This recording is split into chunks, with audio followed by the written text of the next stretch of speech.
It's January 25th, 2025, and welcome to Collaboraction Radio. We are here at the six corners of art, activism, and social change.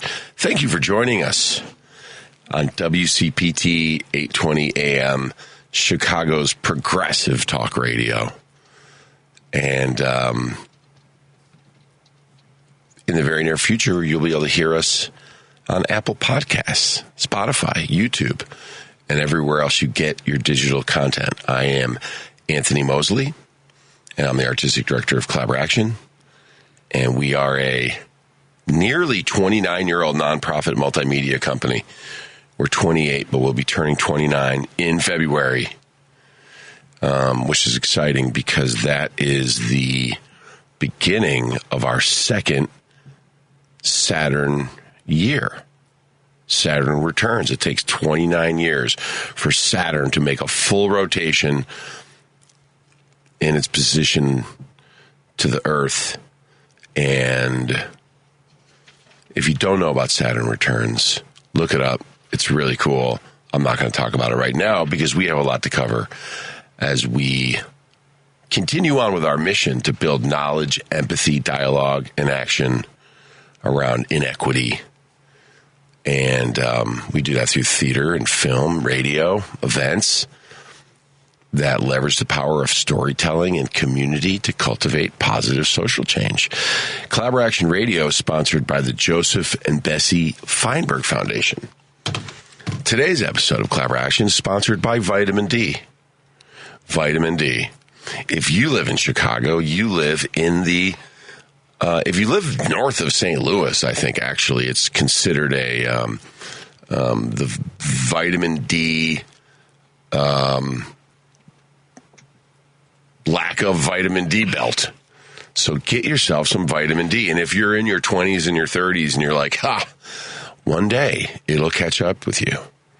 And I think D3 is the thing to get, and you have it with magnesium. And they say that it's like fat soluble.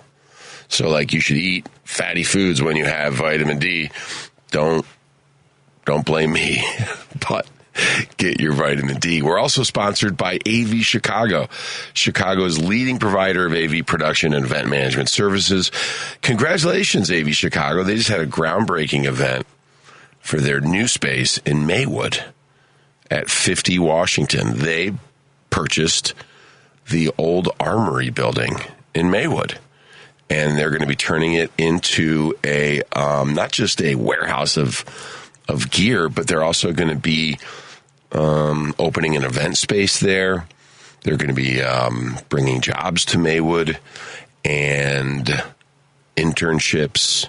They're right by Proviso East, and they've been a big supporter of Collaboration. And I just want to say congratulations to my friendly audio-visual lighting designers, engineers, and tech geeks out at AV Chicago for their new space. We are also supported by the Ruth Page Center for the Arts. Start 2025 off on the right foot with Ruth Page School of Dance during the entire month of January.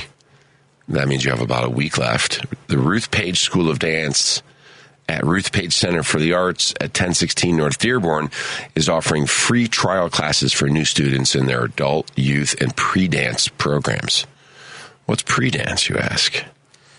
I guess it's before dancing, but I don't know. I kind of think, for me, like if you're moving and there's music on at the same time, it's dance. So, but they call it pre-dance. All ages from 2 to 82 are welcome to join and try a class or two. And participating dancers will automatically be entered into a prize drawing at the end of the month. More information on classes is available at ruthpage.org. Go sign up for a free dance class. Why not? After our show today, or during it even, if you feel impassioned and you want to join the conversation, you can reach out to us at radio@collaboraction.org. Collaboration Radio is made possible by donors, sponsors, members like you. Go to www.collaboraction.org to learn more. I'm going to talk about our very special guest here today in just a few moments, but she and the organization she founded is a neighbor of ours in the Kimball Art Center, and we're still celebrating 7 months of waiting for our building permit, and we finally got it. And we had to jump through some very tall hoops that were very high, and we did it. And now we have a lot more work to do, called construction and a capital campaign.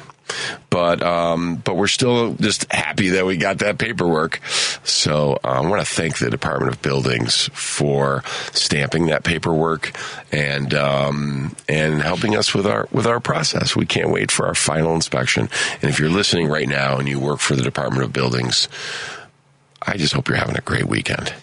Also, we're going to have a groundbreaking event coming up shortly in February.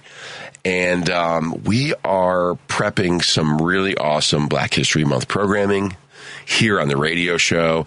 And we're going to have a poetry slam. And I'm not going to say more than that because we haven't announced it yet. But if you listen to Collaboration Radio live or on the podcast, you can get the scoop to things like this. Okay.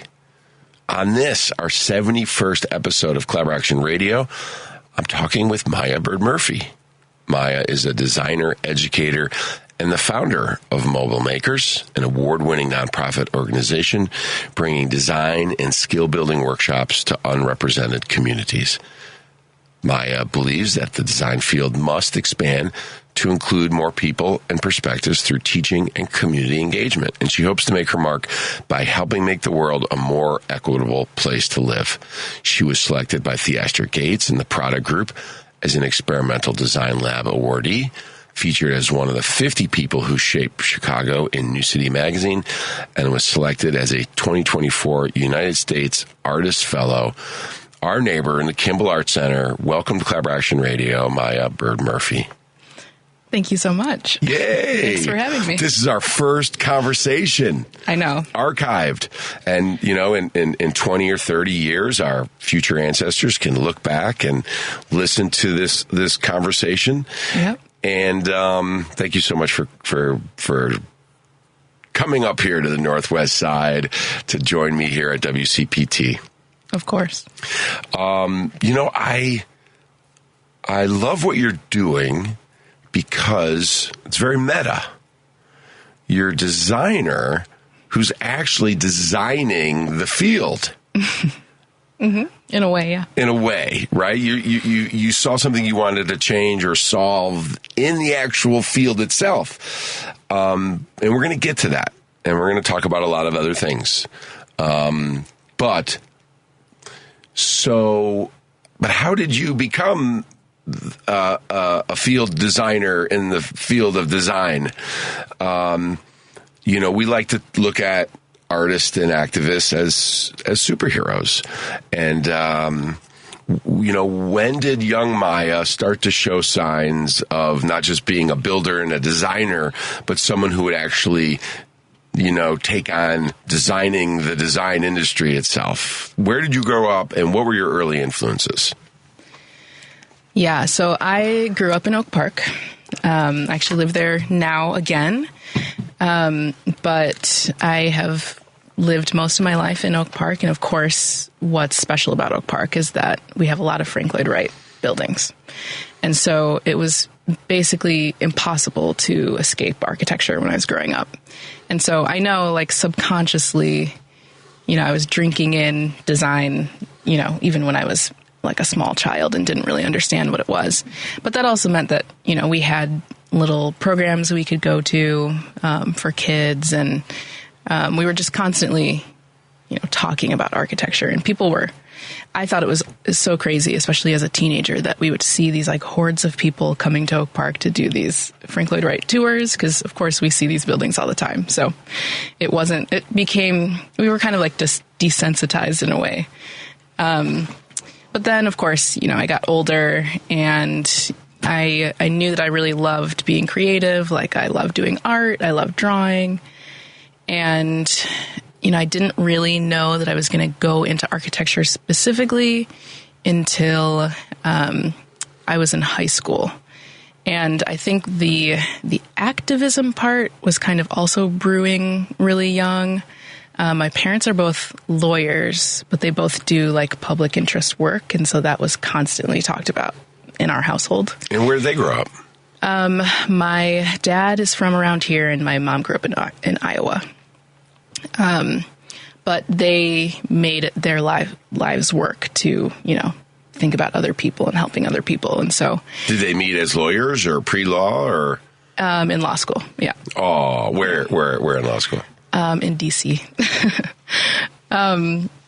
Yeah. So I think my brain was just, soaking in all of these things when I was a child, and I didn't really know that the two things would meet ever. Like I wasn't thinking that specifically about it, but I went to a high school camp at Ball State, as a junior in high school. And that's where we did a bunch of like hands-on, fun, creative stuff. And I was like, oh, like this is the job. Like, of course I want to do this forever. And so I really loved it felt like we were playing kind of in school. And so I decided to go to architecture school. I ended up going to Ball State, back to Ball State, for 4 years. And, that's where I really kind of fell in love with the field. And so do you have a visual art practice at all? I don't, no. And when did, tell the listeners about Chicago Mobile Makers and how that then started. Yeah. So that also, I feel like the whole journey connects really clearly in my mind now, while it was happening, I had no clue that Mobile Makers was ever going to be a thing. But in school, I very quickly realized that I was going to be one of the only people of color. And, I was in Muncie, Indiana, so I thought that was part of it. And, but I just kept going. I knew that I really liked architecture. And then when I was graduating, I got a job pretty quickly out of school, which I was just like jazzed about. As an architect, or? Yeah, like working in a traditional architecture firm. And so I came back to Chicago and I was like, oh, things will be normal when I get back. Like it'll be diverse. Like there will be plenty of people of color working in the firm that I'm coming back to work at. And it was just not the case. And so that's when, it took me that long to really understand the huge diversity problem in the architecture field. And I started working, and it was mostly affordable housing. So I thought I was kind of in the right place, but it really was difficult to be in this field where we just weren't really talking about real issues. And even though we do this thing called architecture, which, is everywhere and design is everywhere, we just weren't really talking about the issues of the built environment and how we could address them. And we were mostly talking about, like luxury high rises or, projects that really mostly served people who had some kind of wealth. And that's when it was kind of all these combinations of all these feelings and thoughts. And that's when I started to think, like, I don't think I can work traditionally for the rest of my life. And architecture is there's a very specific path that you're supposed to take. So you're supposed to go to school, then you're supposed to get your master's, then you're supposed to do some work hours and catalog those, and then you have to take 5 exams. And so, I was just going down that path because that's what people told me that I had to do. And while I was working in that firm, I decided to go back to get my master's of architecture. And that was really me trying to like bring all these feelings that I was having that weren't all positive feelings and like bring them together to kind of figure out like, how do I continue in the field of architecture, but do it in a different way? And so I ended up going to Boston Architectural College, and I actually was working full-time at this firm, and then doing my master's on the side. And so like nights and weekends, basically. And I was still here in Chicago. And so I had a year-long thesis, and that is where I did like all the research and development for what would become Mobile Makers. Was there a moment when you were like, I'm going to start a nonprofit that's going to work with young people to create a new pipeline for more diverse architects? It definitely took a while to get there. And I think that, I knew that I wanted to try to address the diversity problem. So that was a big thing. And I knew that probably working with youth was the way to do that because, if you don't know what an architect is, like, of course, you're never going to find it. And I think, upon reflection, I realized how privileged I was to just grow up in a place where we talked about it. And that's not normal. And so I knew that we had to talk to young people about it for them to know that it was even an option, for their life. So our listeners at home, we are, the cameras are down here at WCPT right now, and we are taping live. And I'm going to be a neurotic director and ask Maya to move her camera over the microphone this way. Bring it over here. No. Bring the whole thing. Yeah. So we can get more of you because you're looking right at me, which is great. Gotcha. But we're getting too much of a profile. There we go. So I wonder if Oak Park turns out more architects than the average Chicago suburban community. It must, right? It would be an interesting survey to figure out how many people. Yeah. So who are your and there's one architect who I admire greatly and I want to talk to you about, and I'm just going to say that right now and then we'll come back to it. But it's kind of obvious who this person might be that I'm thinking of, but who are your who's influenced you, inspired you? Who are the architects or the design thinkers that have really come before you that made you say, yeah, I can do this, or I love their work and it's making me feel this way? I think it's definitely a hard question because, of course, a lot of people will start to rattle off all of these like famous architects that are out there. And I knew even when I was an undergrad that I was not totally meshing with this idea of, this architects that are out there and these people who are doing these big, grand works. Like, I love architecture and I love beautiful architecture, but that was never the thing that captured my attention, I guess. And so I do remember really loving Shigeru Ban, early, and that was because he started to do more like humanitarian work. Like, he is a starchitect, but he was making a lot of work with just paper. So he was using like paper tubes and like making these really beautiful structures with paper. And so I loved the idea of using, resources that we already have, building sustainably, and then also, building things for the public, which a lot of, architects are not necessarily doing unless they're getting a big, like, public plaza project.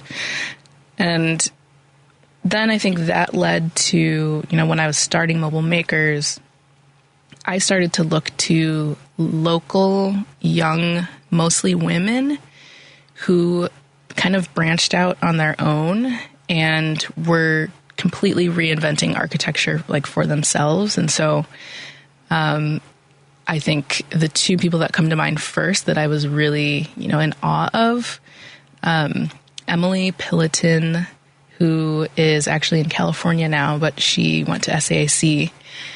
She runs something called Girls Garage, and it's like doing construction projects with girls. And so they actually build things for local organizations and things, and the girls are actually using these big power tools, and they're building things that actually matter and are giving back to people.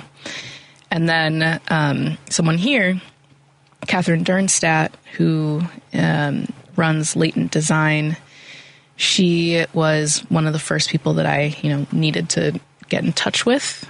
And she, I feel like, is kind of one of the OG people who just didn't want to do things traditionally. And then she decided to build her own firm, and her projects really have to do with people and with, reaching actual like Chicago residents and community members. And so those are two people who are really inspiring, like at the very beginning. Have you seen that movie about Frank Gehry where he's like playing with paper, making buildings, and then they do like the 3D scan of the paper? Have you seen that? I don't think so. When you talk about playing with paper, it's just like, he makes these models and he like takes paper and he crinkles it up and he cuts it. Yeah. And then of course he's got like a really great 3D scanner and then it becomes a building, Yeah. And that sense of play, is so important. I'm almost embarrassed to say this, but I'm a huge fan of Amanda Williams. Of course. And just the way she has, through her art and architecture approach, impacted the way we look at color, buildings, art. And so there was a point where I met Amanda, and we produced a festival called Peace Book. So we did a thing called Sketchbook, world premiere short plays, visual art, and music. And it started with house music DJs in 2000. It was like an art rave. And we did that for 15 years. It was a really great thing. It was a rite of passage in Chicago theater. And we might be bringing it back to the Kimball Art Center. Amazing. Yeah. And we'll have to collaborate on that. And have you ever designed any sets or done any work with theater? We haven't, but let's talk. Well, we're talking. Yeah. So then I saw Amanda's color theory pieces at the MCA. Yeah. And I was like, wow. And then I learned about how she went about, finding these buildings that were about to get torn down, mostly on the south side, and then like walked around the neighborhood and found these colors and then painted the houses and then took photographs of them right before they got torn down. And I just thought they were so evocative that they made great scenic pieces. And so I kind of maybe stalked her a little bit, and she eventually gave us permission to use the houses as video projections in our Peace Book Festival, which was after 15 years of Sketchbook, we retired it, and it reincarnated as Peace Book, and it toured Chicago neighborhoods for 7 years, and we would project like the yellow house and the purple house and the blue house, and in a different way. So she uses color as a primary form of communication to make us think about color in so many different ways, and you are, correct me if I'm wrong, really focusing on the next generations of designers. And the practice of doing that is also making us think about the field, the lack of diversity. And let's talk about that a little bit. So you have a truck. Yeah. You have a design truck that looks like an ice cream truck. You all go to different neighborhoods. You play with kids. Or tell us about what that's all about for you and how it connects to the mission of Mobile Makers. And then I'll have a follow-up question for you. So I should probably say what Mobile Makers is. Yes, we didn't do that yet. Yeah. Mobile Makers is a nonprofit organization, and we really focus on youth programming, but we do design, architecture, digital fabrication, and basic construction programming for youth. And we've really, we started with just youth programming, but we have kind of expanded to do community engagement. We do some public installations, some youth-led design build work. And in 2020, so during the pandemic, actually before the pandemic, we were like 90% going into schools like during the day. And we were just taking over the kind of classroom for that period. And then, of course, the pandemic started and we had to completely shut down all of that programming. And luckily, we were building this truck during that time.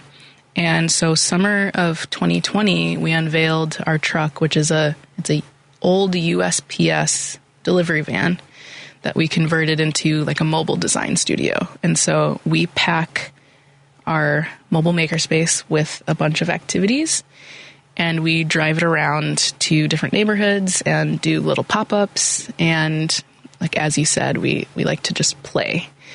And I like to talk about play because in some cases, play is a privilege. And so we wanted to both make design education accessible. And so why not just put it on wheels? And this was also part of my thesis, is like designing the truck. But why not put the design education on wheels, bring it to communities, and then also give, kids who are just walking by an excuse to come and play for a little bit. And so we have had the truck, since 2020, and whenever it's warm, we're going out and doing pop-ups kind of between April and October every year. And so in that process, what have you learned from the kids that you're connecting with? What have they taught you? That's a good question. I think we're constantly learning from the kids. This is a little harder to learn from them just because it's a pop-up situation, so we never know. It's like they might be there for 5 seconds and they might be there for an hour. But we do know, what I have learned absolutely is that like these pop-up playthings that we sometimes like custom design and make ourselves they just really capture kids and capture like the imagination of young people. The truck is this really I think it kind of boggles people's minds, even adults, because they're like, what is this thing? And the inside is completely built out and has a lot of wood. It's really comfy. You don't really know that you're in a truck when you're inside of it. And so it's really supposed to just be this inspirational kind of wacky thing that you're seeing when you're just walking by on your daily walk. Maybe you're going to the grocery store. And does it have music? It can. So, sometimes we could, have a speaker going, or a lot of times we're at another event that someone else is hosting, and then we're coming to support, other people's events. So you're talking about Amanda Williams. We have done a few pop-ups with her, with the truck, and Overton Elementary. That's another really amazing project. It's one of the closed schools that, it's Borderless Studio who's been kind of reactivating it, and they do pop-ups throughout the summer. And so we always go there. And so it's just a really fun thing to encounter. So it's been a few years, but in 2013, before that actually, but we started doing this thing at Park Districts called the Dome of Dance. And we would make a geodesic dome out of PVC pipes, zip tie it together. We could get it together in about 90 minutes. Every now and then we'd mess it up and we'd have to take it apart and put it back together again. And then we would do dance battle tournaments inside the geodesic dome, one-on-one. No touching was the only rule. And, we've done this all, I mentioned Sketchbook, and then we had a show called Crime Scene, the Chicago Anthology. We toured that to parks for 5 years, and then we turned that into Peace Book. And so we would feed people. We'd have a DJ. We'd have like Shorty versus Grandma in the dome, and then we'd bring everybody into the theater. And I could see the truck. It would work very well there. Mm-hmm. And the geodesic dome kind of inspires kind of playfulness. And so hopefully we'll find a way to collaborate and get the truck and the dome and the dancing. And, one of my favorite things is the fact, theater artist, we have this double entendre for the word play. And playing and praying are the two most regenerative activities for your brain. And they're almost the same word in every language, and it's great that you can mobilize the activity of playing with kids that maybe, sometimes don't have as much playtime as they need. Okay. So a friend of mine, who's a collaborator and an amazing person, his name is Robert Wapahimani, and he's a member of the Santee Sioux tribe, American Indian. He prefers Indian. I'll save that tangent for another time. George Carlin has a great thing about how stupid it is to call someone a Native American because, first of all, America was an Italian, and I'll stop there. But he taught me a lot. One of the things that he said was, in nature, there's no such thing as a straight line. And yet, here we have all of these buildings that are boxes, that are 90-degree angles with square windows. And I look at some of the work of Bertrand Goldberg, where he's got these round windows, right? So what, in a world designed by primarily a lot of European white men, and what is your design approach, and how do you take on the task of, if not dismantling, curbing the trajectory of design so that it is more, coming from new approaches that maybe are more aware of our colonialist past? Yeah, it's a big undertaking, definitely. Yeah. I think I have realized that, I do love to design objects or, buildings, but it's not really a thing that I do often in my day-to-day. And I realize that I think that I am more designing systems or trying to redesign systems.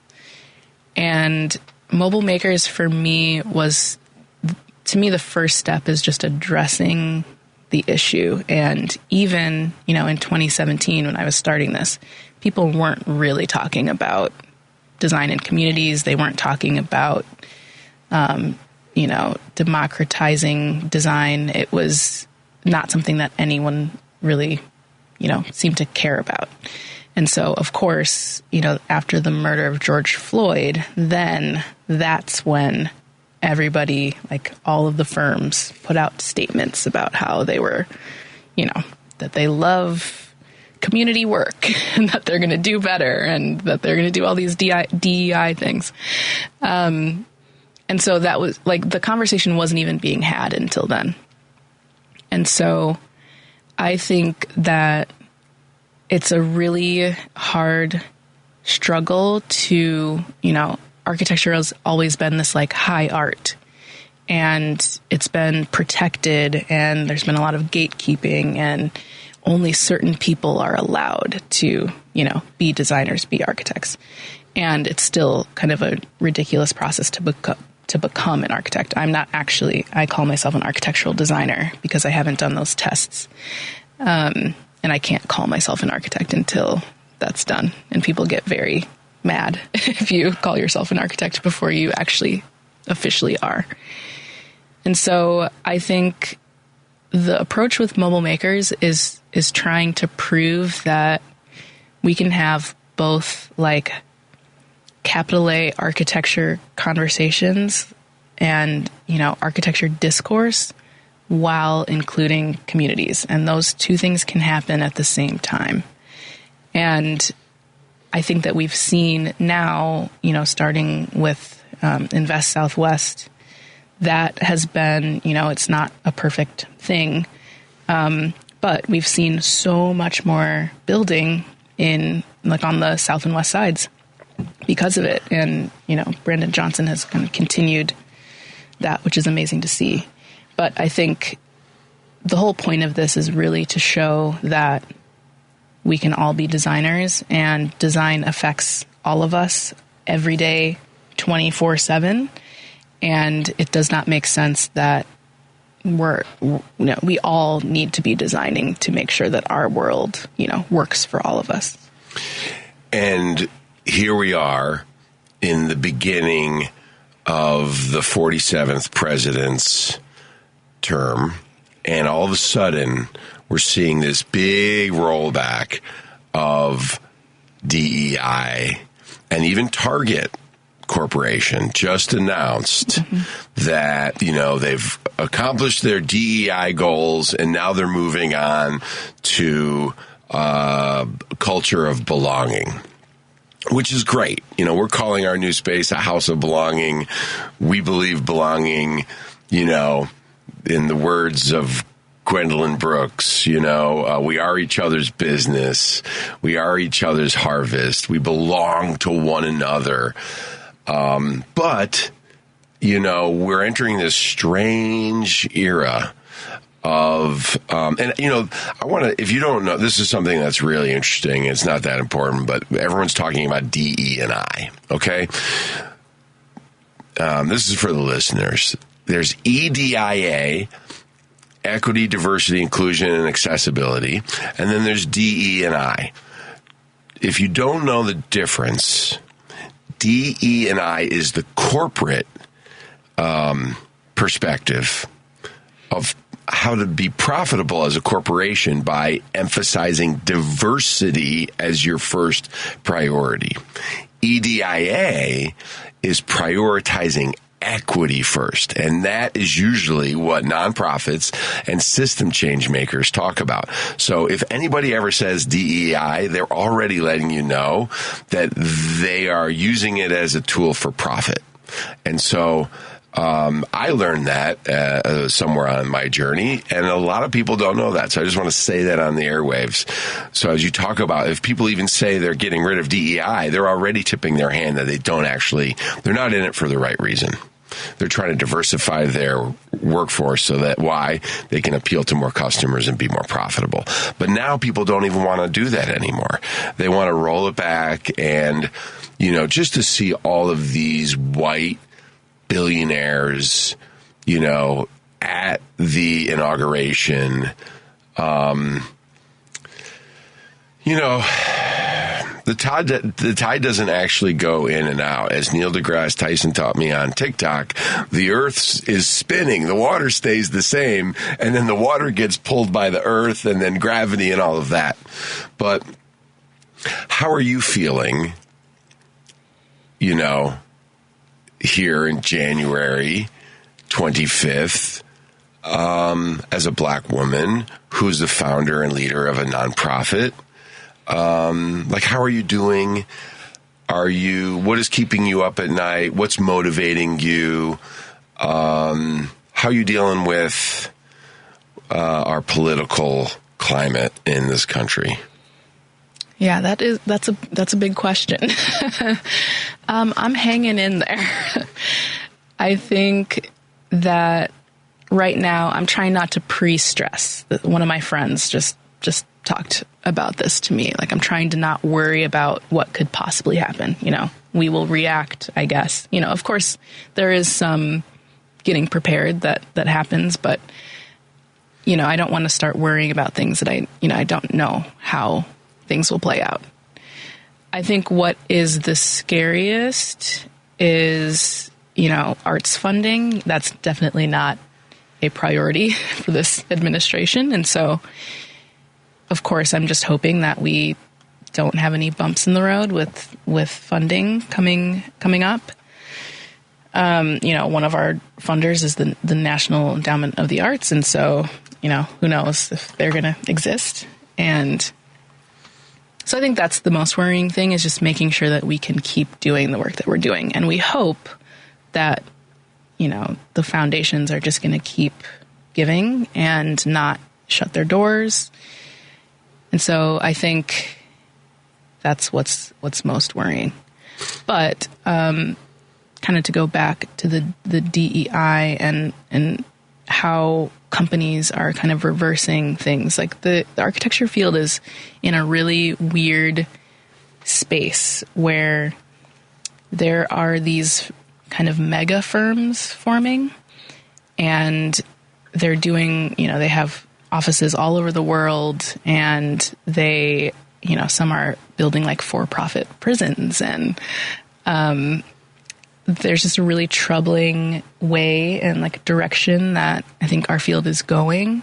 And so I'm kind of working on another project on the side, which has to do with systems change in architecture, but it's really cataloging all of the firms that are in the US who are already doing work that addresses, the real issues. And so it's called alternative practice. And so it's all of these alternative practices that are seeing what's going on around us and actually trying to do something about it and use their, knowledge, their whatever resources they have to, and like really like hyper local challenges.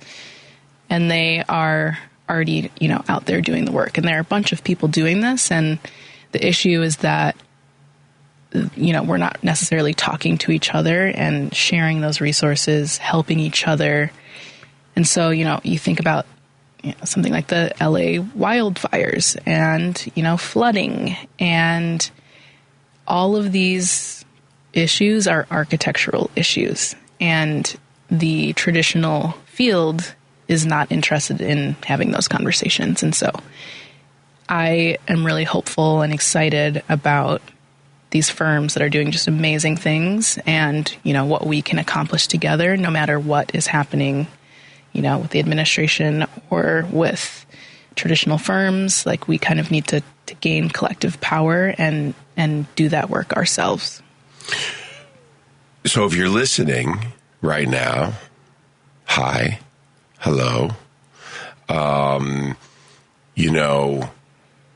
this is the time for individuals to, look at their inventory of assets, think about their values. What do they care about in the world?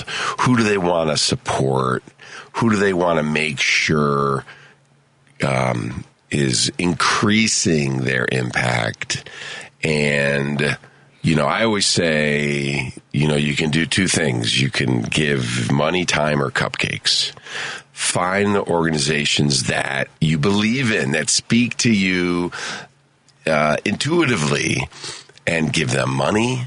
And if it's just $5 a month for the rest of your life, or time, 5 hours a month for the rest of your life, or if you make really good cookies or cupcakes, or sweaters, or stickers, share those with organizations that speak to you.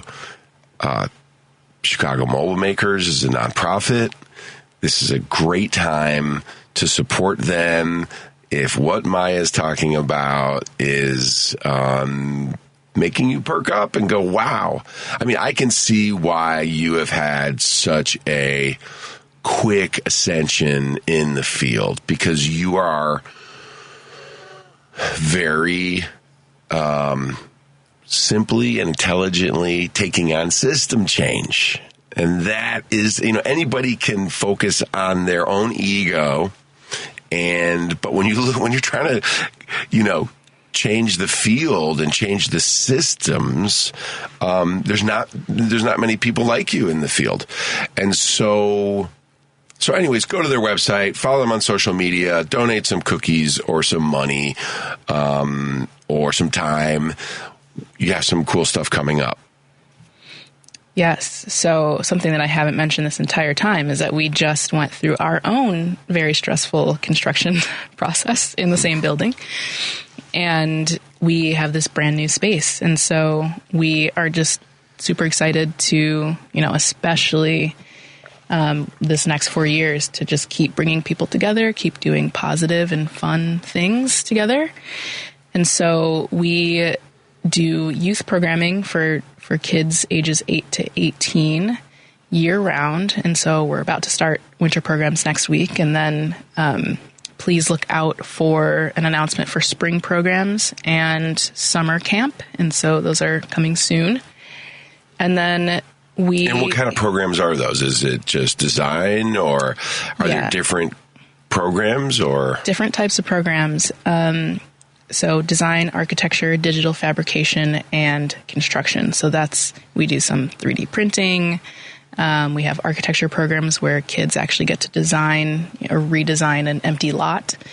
That's actually in Humboldt Park down the street from our building. We have one that we're doing this winter, which is super fun, is called Music Makers. And so we're actually going to be designing and prototyping